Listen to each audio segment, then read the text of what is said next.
Hey guys, how's it going? Coffee time. I don't know why I'm so tired today.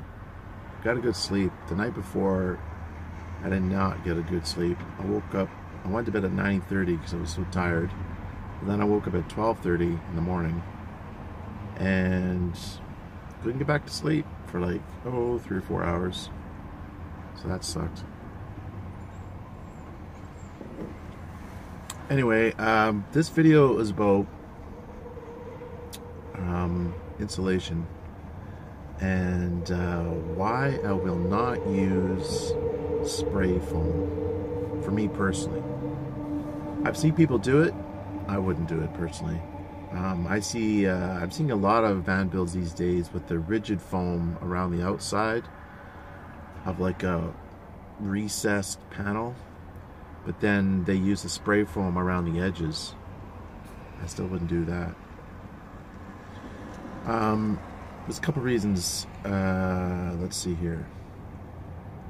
One of them is, this especially applies if you're using it where there's just the sheet metal and you're not anywhere near something that's supported.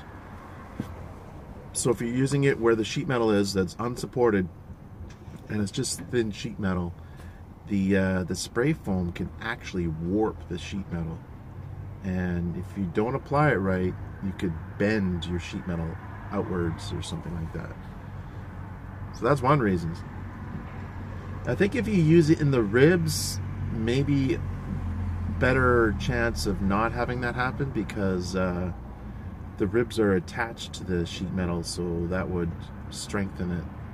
But I don't know, maybe if you know, with enough force, you could probably still bend that sheet metal. I mean, it's not that thick, guys. I could put a screw in it pretty easily, and if I can do that, I mean, I can do it with my hand, and I don't even need a drill. You just take a small screw and you can screw a hole right through it.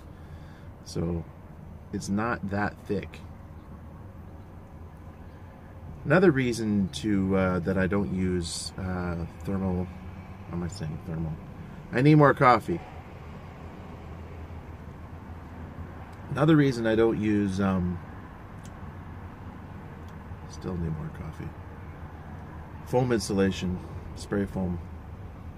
There's this controversy. I mean, it depends on who you talk to.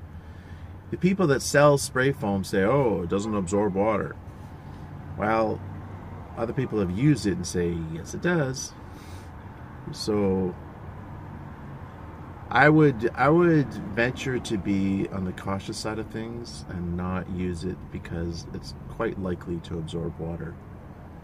Also, another reason people say to not use it is because eventually, over time, it's going to get brittle. I don't know if brittle is the right word, but it's going to it's going to detach itself from the walls. I think that would be especially true if you're in a really hot climate. Sometimes. The heck is that? I think it's electric. It's not electric, because if it was electric, it wouldn't be making a noise like that. Some kind of scooter. Anywho, off topic. So those are, yeah, so if it's attached to the wall, it could actually come off. Maybe in 10 years or 15 years, maybe you don't care at that point. So that's another reason not to use it. Another thing that I've read is that when you use spray foam, you have to, you want to attach things to the ribs, like, your furring strips to attach your paneling or whatever, or however you want to do it. But if you have that foam there, you may have to scrape it off to attach things, which means it's just an extra step to do. So I would be hesitant to use it because of that as well. And a third, I don't even know what reason I'm on anymore, fourth, fifth, you name it. Another reason is because it's quite expensive. If you get someone to, like, if you bring it in professionally, to get it done professionally, mucho dollarinos. However, I guess if you're interested in saving time, you just bring it in and get it done. It'd be time effective, not cost effective. The stuff they sell at Home Depot called good stuff is one that you should not use. I know some people do, and I don't want to be the bearer of bad news, but it's kind of a mistake. So if you're about to use good stuff, spray foam, step away from the spray foam and try a different method. Now you're saying, well, One Awesome Mitch, what do you use? Well, the only thing I use is rigid foam board, polyiso or polystyrene.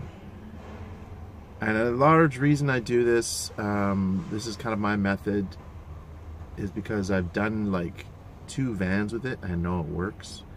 And the other reason is because I kind of go by the Bob Wells theory of insulation, and he's been living in a van for 15 or 18 years or whatever, and he lived in Alaska for 6 years. He knows what he's talking about as far as I can tell when it comes to insulation. So I'm following his kind of model, and that's what he does. He uses foam board, not spray foam. You might be wondering, One Awesome Mitch, why is your door open? I got the sweater on and I'm drinking coffee and I'm sitting in the sun. Yes, it's morning, but I'm warm. It doesn't make sense, does it? What can I say? I'm tired. Gotta wake up. Do your job, coffee. Anyway, those are just a few reasons why I don't think it's a good idea personally to use spray foam. Please comment below in the comment section and add your ideas. Is it a good idea? Is it not a good idea? And if you could back up your reasons with a little bit of evidence, that would be awesome. Thanks, guys. Take care. Have a good night.